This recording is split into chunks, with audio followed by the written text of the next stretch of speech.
Santri dan santriwati Madrasah Tsanawiyah An-Najah dan Madrasah Aliyah An-Najah, yang mudah-mudahan pelunggu sami selalu diberikan kesehatan oleh Allah Subhanahu wa Ta'ala di dalam mendukung putra-putri Bapak Ibu untuk tetap melaksanakan kewajibannya menuntut ilmu, terutama melanjutkan di Yayasan Pendidikan Al-Halimi. Tadi sudah disampaikan oleh Ketua Panitia yang sekaligus sebagai sekretaris di Dewan Pengurus Harian Yayasan Pendidikan Al-Halimi, Ustadz Ahmad Khaulani, bahwa kita punya banyak lembaga. RA ada, MI ada, MTS, MA, Tarbiyatul Muallimin, bahkan perguruan tinggi walaupun masih berafiliasi. Jadi yang perlu Bapak Ibu ketahui bahwa kita punya setingkat D3 itu Tarbiyatul Muallimin. Kemudian ada strata 1 yang nanti putra-putri Bapak Ibu bisa mendapatkan ijazah S1. Di sini ada perguruan tingginya, walaupun kita masih berafiliasi. Jadi sangat ditekankan ini kepada alumni yang sekarang tasyakuran haflatul ikhtitam. Kalian di sini tidak perlu jauh-jauh untuk melanjutkan studinya. Kita ada Tarbiyatul Muallimin untuk kalian mengkaji dan mendalami kitab-kitab. Kemudian ada perguruan tinggi. Memang kalau dibandingkan dengan perguruan tinggi di tempat-tempat lain, kita masih sangat sederhana. Bahkan belum bisa dikatakan sederhana kalau perguruan tingginya. Masih di bawah sederhana. Masih pasca S1. Bukan, pra S1. Masih di bawah sederhana, tapi kita sudah menunjukkan kualitas. Karena yang penting di dalam pendidikan itu apa? Bukan fasilitas, tapi kualitas. Fasilitas boleh sederhana, bahkan kurang, tapi insya Allah kualitas dari keluaran-keluaran Al-Halimi bisa dibandingkan, bahkan bisa mengungguli perguruan-perguruan tinggi dan lembaga-lembaga pendidikan yang lengkap fasilitasnya. Kita lihat bagaimana penampilan putra-putri Bapak Ibu. Mereka hanya latihan 2 minggu, termasuk yang bedah buku tadi. Ini buku yang mereka bedah ini adalah kumpulan dari makalah yang ditulis oleh putra-putri Bapak Ibu. Itu kaitannya dengan pelajaran tafsir yang mereka kaji setiap hari Kamis kalau kelas 12, yang khusus membahas surat An-Nisa. Kemudian dijadikan sebagai buku dengan judul apa? Deep Dive Surat An-Nisa. Menyelam, mendalami surat An-Nisa. Alhamdulillah, bagaimana penyajian dari putra-putri Bapak Ibu itu tidak bisa atau bahkan bisa mengalahkan penampilan-penampilan ustadz dan ustazah yang ada di TV.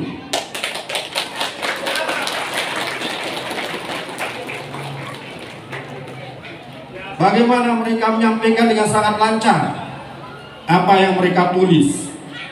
Itu artinya mereka memahami apa yang mereka tulis, bukan membaca.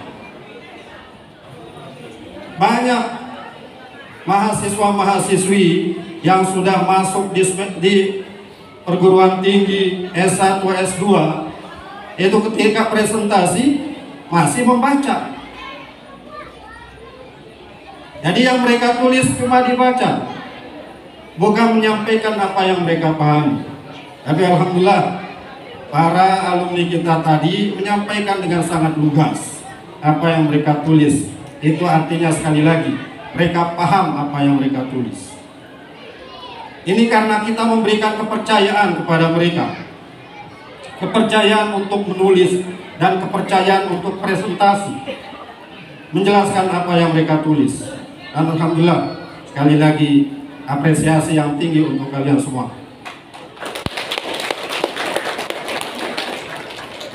Itu juga penampilan-penampilan yang lain. Bagaimana mereka mengalunkan musik daerah-daerah. Ini adalah talenta yang terus digali oleh Yayasan Pendidikan Al-Halim. Banyak acara dan banyak cara yang diadakan di Yayasan Pendidikan Al-Halimi untuk mengeksplor, untuk menggali bakat-bakat dan talenta-talenta yang dimiliki oleh para santri dan santriwan kita.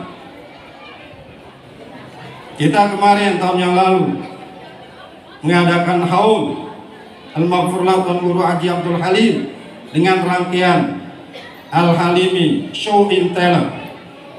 Al-Halimi menunjukkan bagaimana talenta-talenta yang dimiliki oleh semua santri dari RA sampai MA, termasuk pondok khusus putri dan putra.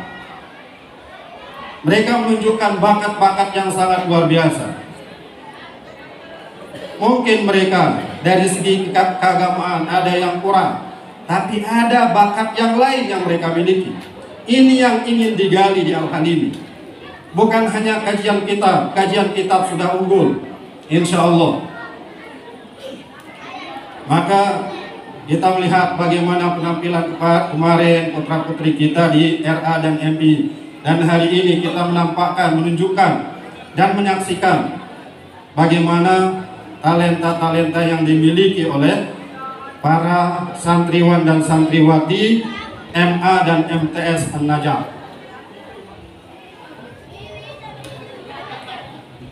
Acara ini dirangkaikan haflatul ikhtitamnya dengan peringatan halal bihalal yang temanya merajut asa, merendah sukses, menggapai ridho yang esa.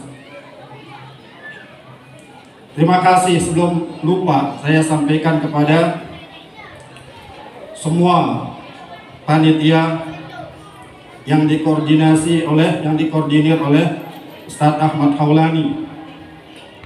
Beliau menyampaikan beliau juga tahun kemarin yang mengkoordinir ini. Alhamdulillah, beliau tetap siap selama memberikan manfaat untuk Yayasan Pendidikan Al-Halimi. Beliau siap, begitu juga rekan-rekan yang lain. Maka terima kasih atas nama seluruh pengurus Yayasan Pendidikan Al-Halimi atas waktu dan tenaga yang sudah diberikan untuk melatih para santriwan dan santriwati kita sehingga mereka bisa menampilkan penampilan-penampilan yang sangat memukau. Insya Allah ini akan dilihat oleh dunia karena dimuat di YouTube. Insya Allah. Karena memang kita harus mengikuti itu, mengikuti bagaimana orang memviralkan diri. Kalau orang saja tidak malu-malu memviralkan dirinya, kenapa kita malu memviralkan lembaga kita, yayasan pendidikan kita? Kita ingin dunia melihat bagaimana Al-Halimi mendidik para santriwan dan santriwatinya. Maka tema dari acara ini adalah merajut asa. Asa itu adalah harapan, roja. Harapan itu hanya dimiliki oleh orang-orang yang beriman. Dengan keimanan ini kita merajut asa itu. Dengan keimanan yang ada di dalam hati kita, kita merajut asa. Wala tayasu min rauhillah, innahu la yayasu min rauhillah illal qaumul kafirun. Jangan kalian putus asa dari rahmat Allah. Sungguhnya tidak ada yang putus asa dari rahmat Allah itu kecuali orang-orang kafir. Tidak boleh orang yang beriman ini putus asa. Maka kita lihat para santriwan dan santriwati kita, putra-putri bapak ibu menunjukkan asanya. Meskipun fasilitas sangat sederhana, tapi mereka tetap menunjukkan asa untuk mencapai sukses dari lembaga pendidikan yang bernama Yayasan Pendidikan Al-Halim. Karena kami menanamkan keimanan. Bagaimana keimanan itu meningkat? Maka seperti itulah asa dan harapan itu meningkat. Dengan asa inilah, dengan harapan inilah kita mencapai sukses. Dan kesuksesan di dalam Islam itu didasari sesudah dengan keimanan, didasari juga dengan ketakwaan, ketaatan kepada Allah dan Rasulnya. Allah Subhanahu wa ta'ala mengingatkan kita akan hal itu. Ya ayyuhalladzina amanu taqullaha wa qulu qawlan sadida yuslih lakum a'malakum wa yaghfir lakum dhunubakum wa man yuti'illaha wa rasulahu faqad faza fawzan 'azima. Wahai orang-orang yang beriman, bertakwalah kalian kepada Allah dan ucapkan perkataan yang benar. Dan bertakwalah kalian kepada Allah, taatlah kepada Rasulullah. Niscaya Allah akan memperbaiki amal kalian dan akan mengampuni dosa kalian. Siapa yang taat kepada Allah dan Rasulnya, maka sungguh dengan begitu dia sudah sukses, mencapai kesuksesan yang sebenarnya. Maka ini ingatan untuk kalian. Ketakwaan yang sudah kalian tempa di sini, keimanan yang sudah meningkat menjadi ketakwaan, itu adalah kunci kesuksesan. Dan takwa itu haitsuma kunta. Kewajiban untuk bertakwa itu di mana saja, bukan hanya di sekolah. Ya, bukan hanya di sekolah, dimanapun. Ketika kalian sudah tidak lagi di sini, dan kami berharap kalian tetap di sini. Kami berharap kalian tetap di sini.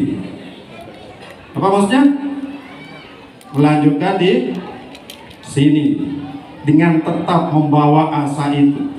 Sekalipun fasilitas sangat kurang, tapi insya Allah kualitas pendidikan di Yayasan Pendidikan Al-Halimi di semua jenjang bisa kita bandingkan dengan yang lain, insya Allah bisa lebih unggul. Kenapa? Karena yang diajarkan adalah keimanan dan ketakwaan. Kalaupun kemudian ada yang keluar di antara kalian untuk melanjutkan studi di perguruan tinggi yang di Mataram atau di luar daerah ataupun di luar negeri, tetap ketakwaan itu jangan hilang dari hati kalian, karena itu modal untuk kalian sukses. Kesuksesan yang sejati itu adalah kesuksesan yang dilandasi dengan ketakwaan. Maka itulah yang akan menyampaikan kita kepada ridho yang esa, menggapai ridho ilahi, menggapai ridho Allah, tidak hanya di dunia tapi juga di akhirat. Itu kesuksesan yang sebenarnya. Ya Bapak Ibu jamaah sekalian rahmatullah, dukung putra putri Bapak Ibu. Jangan cukupkan pendidikan mereka sampai selesai di alia ini.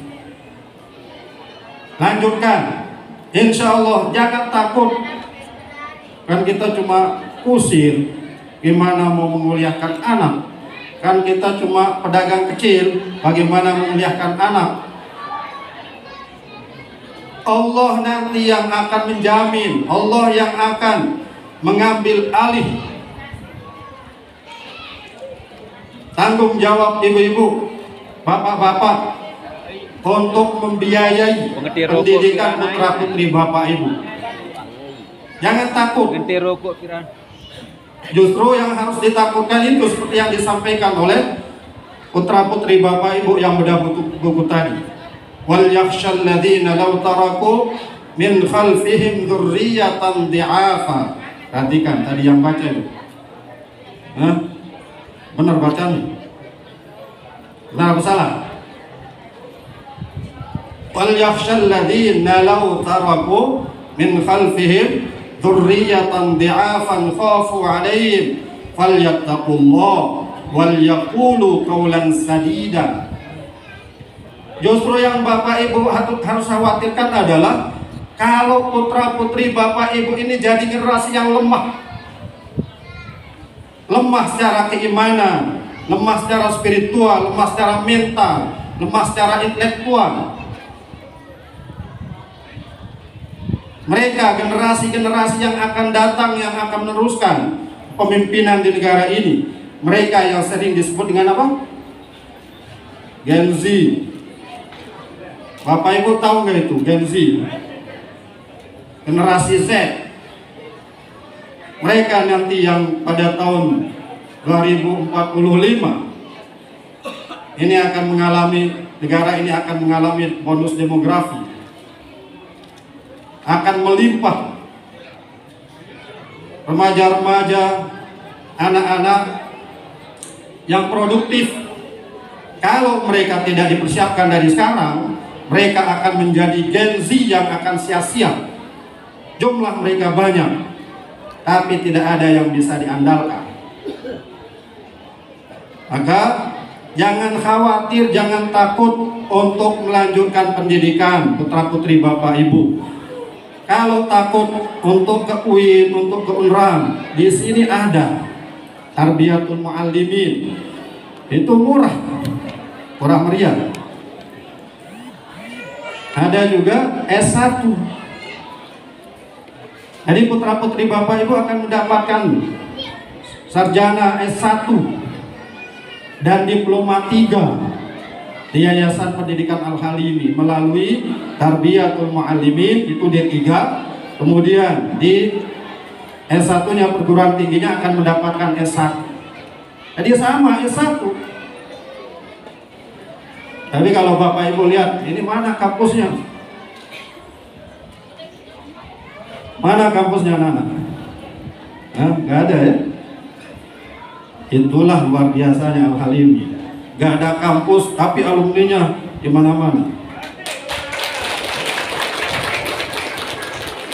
Ini putra-putri Bapak Ibu yang tarbiyah dan S1 itu belajar di mana-mana. Di kelas MI, di kelas MTS, di kelas MA itu. Semua dimasuki. Yang tarbiyah juga seperti itu. Ada yang belajar di PA. Sekali lagi, itu tidak membatasi kreativitas para guru-guru kita, para tuan guru kita. Dan sekali lagi, fasilitas yang kurang itu tidak akan menghentikan kita untuk mencapai kualitas yang tinggi. Insya Allah, karena keikhlasan para tuan guru kita, kemudian para guru-guru kita, insya Allah itu adalah dasar untuk kalian mendapatkan ilmu yang barokah.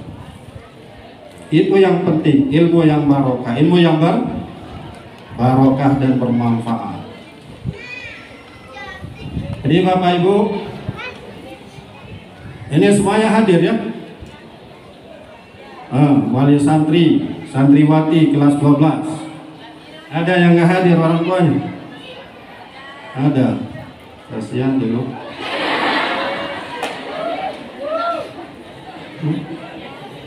Jadi Bapak Ibu, ini putra putri Bapak Ibu ini kan dekat dengan HP ya. Ada yang nggak punya HP?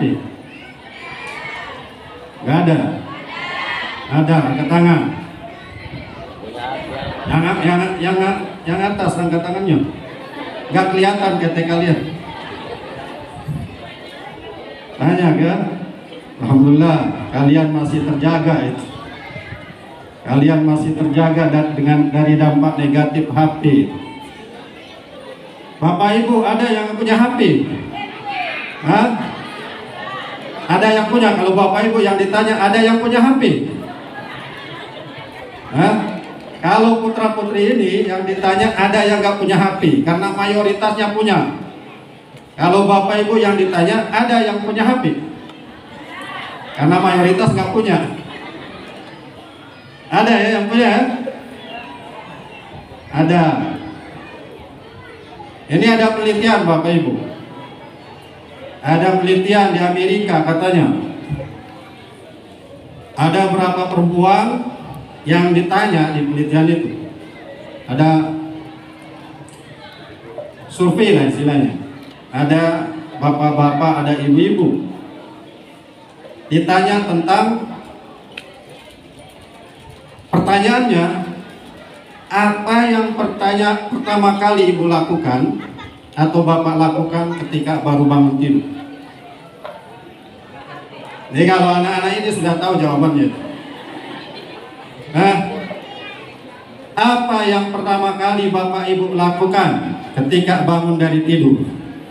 Itu pertanyaannya. Yang pertama, ibu-ibu yang ditanya, Bu, kalau ibu begitu bangun dari tidur, yang pertama kali dilakukan apa? Jawabannya apa? Nyapu. Itu jadul itu. Jawaban jadul itu. Masa bangun tidur langsung nyapu? Apa? Cari HP. Yang pertama, ibu yang ditanya, yang pertama kali yang dia lakukan cari HP. Nah, yang kedua ditanya lagi, kalau ibu yang pertama kali ibu lakukan ketika baru bangun tidur, sama, cari HP juga. Ibu yang ketiga ditanya, kalau ibu cari HP juga. Pas giliran bapak-bapak, ibu-ibu, pas bapak-bapak ini ditanya, kalau bapak, yang bapak cari ketika baru bangun tidur apa? Yang bapak lakukan ketika bangun tidur apa? Cari istri saya.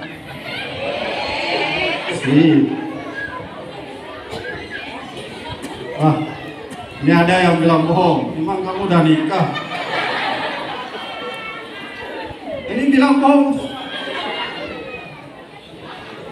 Tadi bapaknya bilang, saya cari istri saya.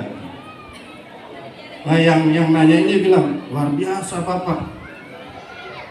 Yang pertama kali dicari ketika bangun tidur, istrinya.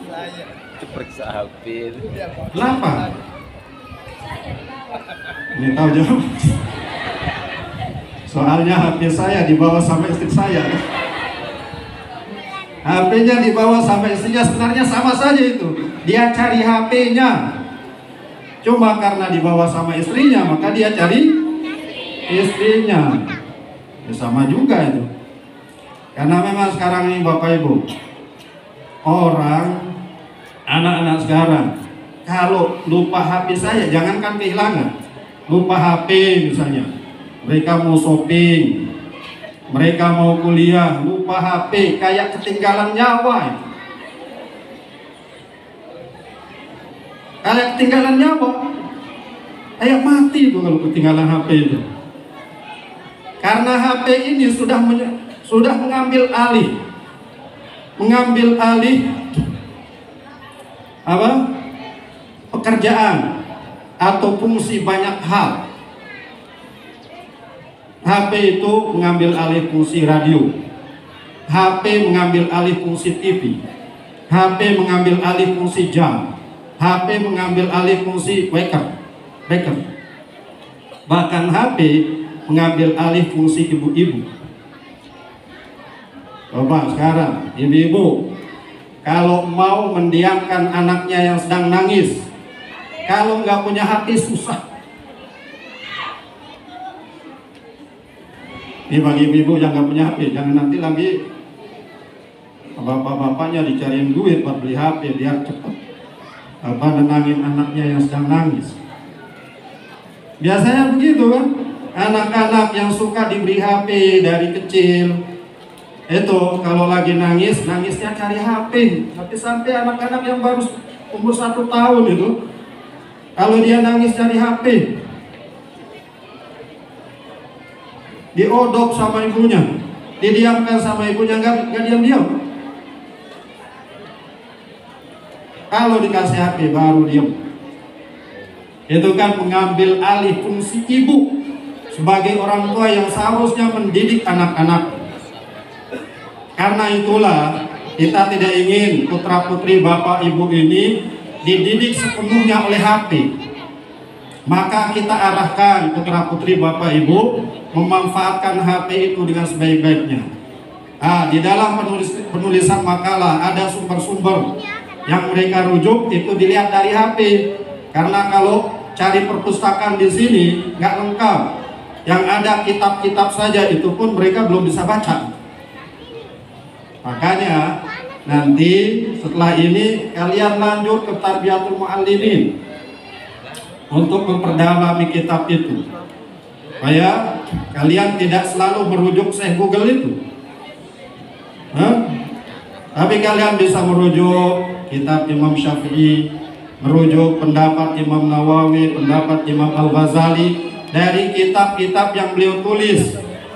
Ada memang secara online kitab itu tersedia, tapi kadang kitab online itu kadang kalimat-kalimatnya itu acak.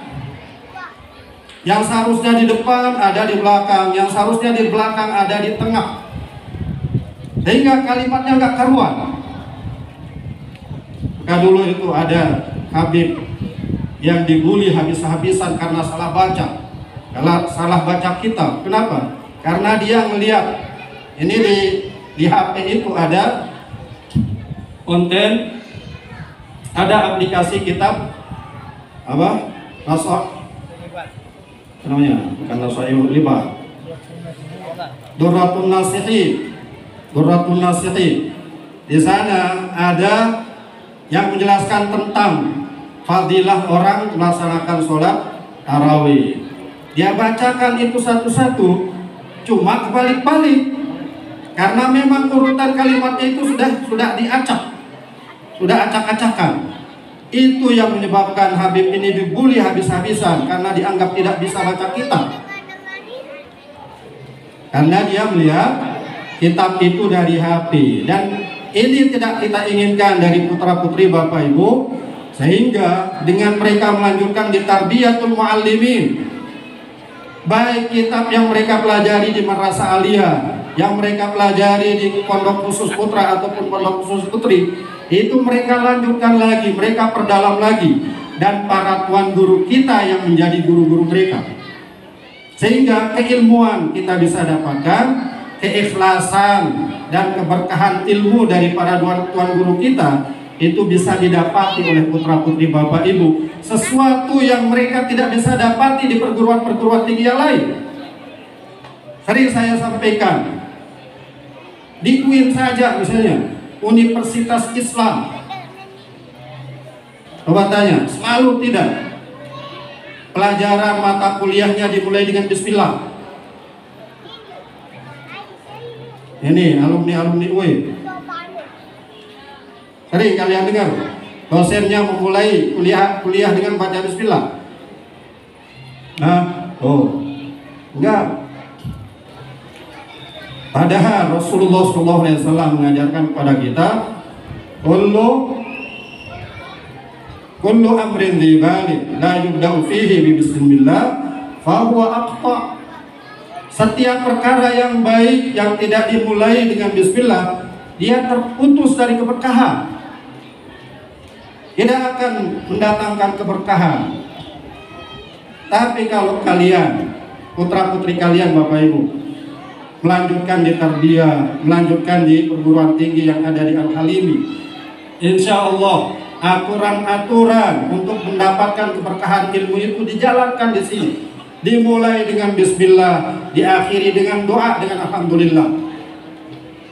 Jadi awal penyampaian ilmu itu sudah diniatkan untuk mendapatkan keberkahan. Akhir dari ilmu itu disampaikan juga diniatkan untuk mendapatkan keberkahan ilmu. Itulah kesuksesan dunia akhirat yang ingin kita raih melalui putra-putri Bapak Ibu. Maka rajut asa, merendah sukses, menggapai ridho yang Maha Esa, Tuhan yang Esa, atau menggapai ridho yang Maha Esa. Itu adalah tema yang sangat luar biasa untuk Haflatul Ikhtitam yang dirangkai dengan acara halal bihalal. Pengurus Yayasan Pendidikan Al-Halimi dengan para wali santriwan dan santriwati, dan juga santriwan dan santriwati kelas 9 MTS dan juga kelas 12 MA. Mudah-mudahan tema ini akan terus diingat oleh putra-putri Bapak Ibu, anak-anak kami yang sekarang lepas. Udah lepas ya? Udah lepas, kalian nggak pernah diikat. Yang ingin saya tekankan kepada kalian, tadi kalian membaca apa itu? Membaca ikrar. Dimulai dengan apa ikrar itu? Syahadat. Kemudian setiap poinnya dimulai dengan apa? Kami bersumpah. Bersumpah atau berjanji? Bersumpah. Maka sumpah kalau dilanggar ada kafarohnya. Tahu kafaroh sumpah? Untuk menghapus dosa karena kalian melanggar sumpah itu.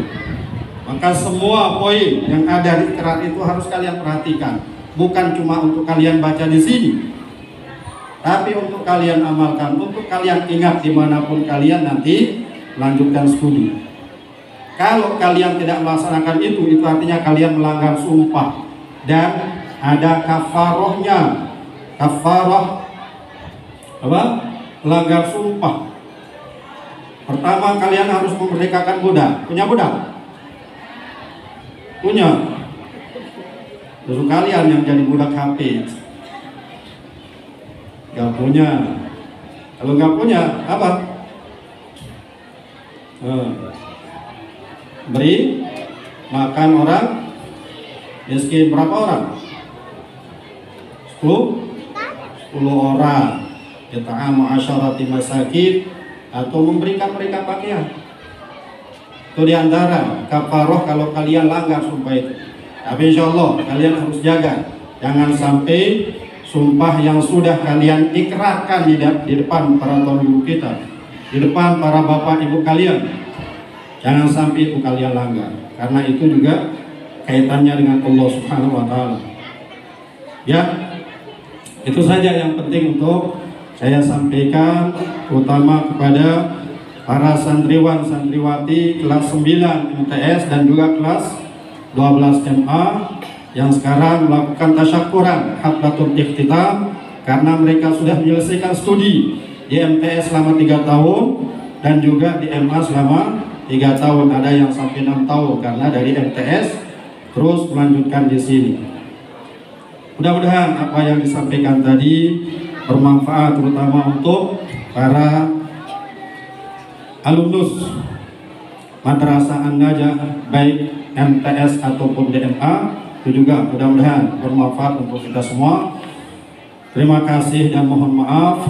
Begitu juga sekali lagi saya sampaikan apresiasi yang sangat besar dan tinggi untuk segenap pengurus Yayasan Pendidikan Al-Halimi, untuk semua kepala di semua jajaran yang ada di Yayasan Pendidikan Al-Halimi, terkhusus untuk semua panitia yang mempersiapkan acara ini sehingga berjalan dengan lancar dan sukses. Semoga semua yang kita lakukan untuk kebaikan ini diterima oleh Allah Subhanahu Wa Taala dan menjadi bekal kita kelak menghadap Allah Subhanahu Wa Taala. Aqulu qawli hadza wa astaghfirullah li wa lakum wa lisairil muslimina wal muslimat wal mu'minina wal mu'minat. Wallahul muwaffiq ila aqwamit thariq. Wassalamualaikum warahmatullahi wabarakatuh.